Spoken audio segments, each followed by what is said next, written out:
It is July now, and I decided to go for a walk across the countryside to a nearby stream. I thought we could talk a little bit about rivers, streams, and fantasy world building, while I practice drawing rivers and watercolor maps.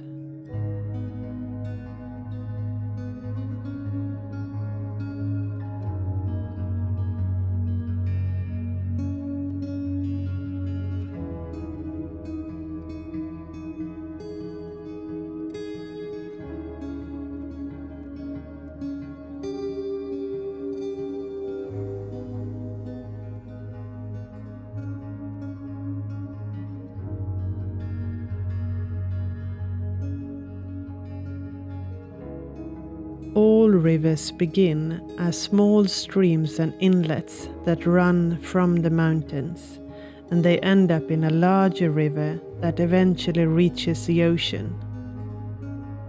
If the landscape is flat, the river will meander, while if it is steep, the water will take a more direct route.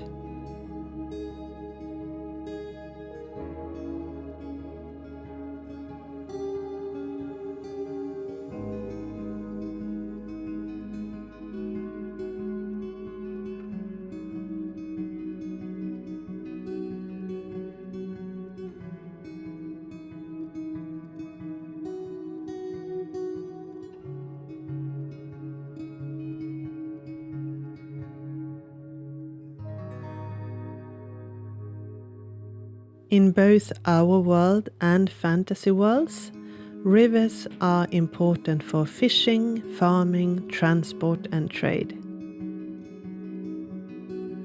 They are also important for defense, and many rivers often form borders between countries and kingdoms.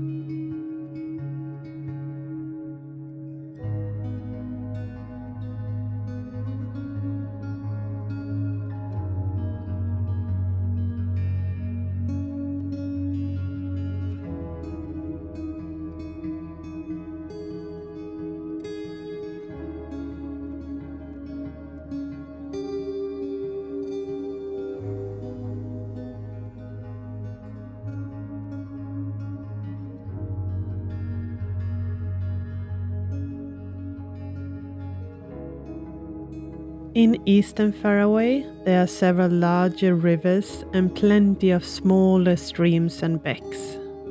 One of them is Swift River that runs through Buckbridge village. An old clapper bridge from the Dwarven Ironshield clan's time spans the river.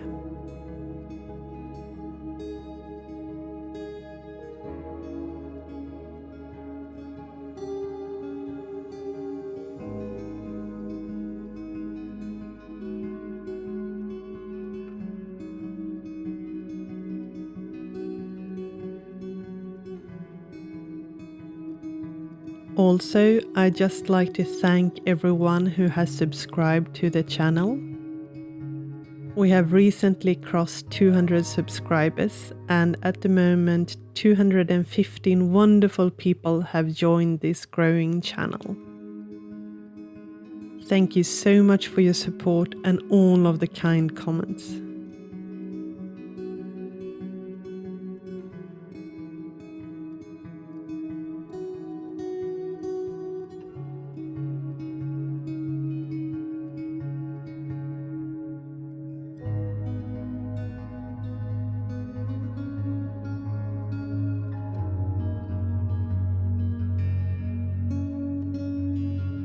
Settlements are very common along rivers, and people who live there have probably adapted to the river in several ways. For example, their houses might be built on poles, or they live on riverboats. If it is a more advanced society, they might have built bridges, canals, and dams to prevent floods and to encourage irrigation and farming.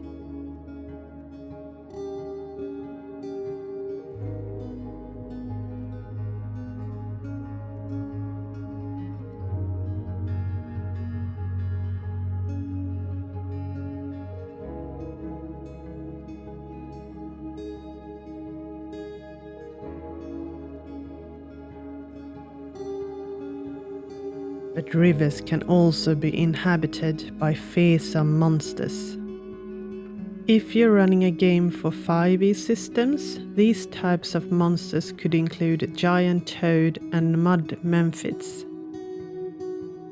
But also fish-like creatures such as sahuagins, the mermaid-inspired merfolk, and sea hags.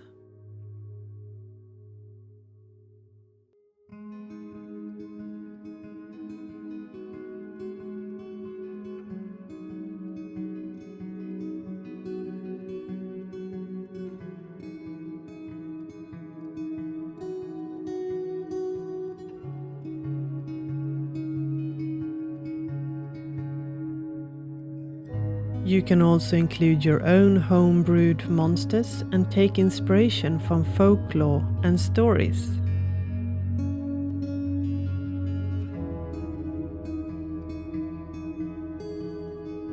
For example, in the Swedish folklore, the creature Bäckamannen lives near smaller streams. He's some sort of water nymph, and he's often featured naked and plays a violin. However, the beautiful music has a darker side, and he often lures people into the water where they drown.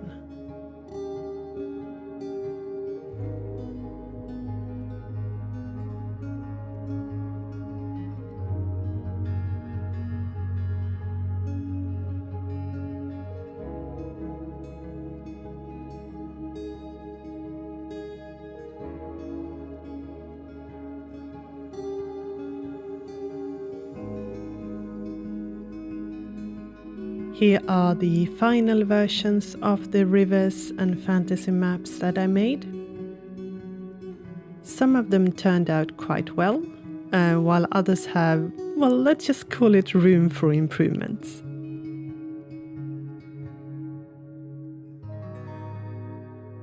I am still a beginner when it comes to using watercolors, and I don't have an art degree, so I will allow myself to make plenty of mistakes.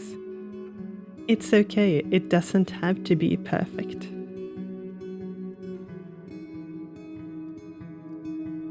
Thank you so much for watching, and I hope that you will have a wonderful day.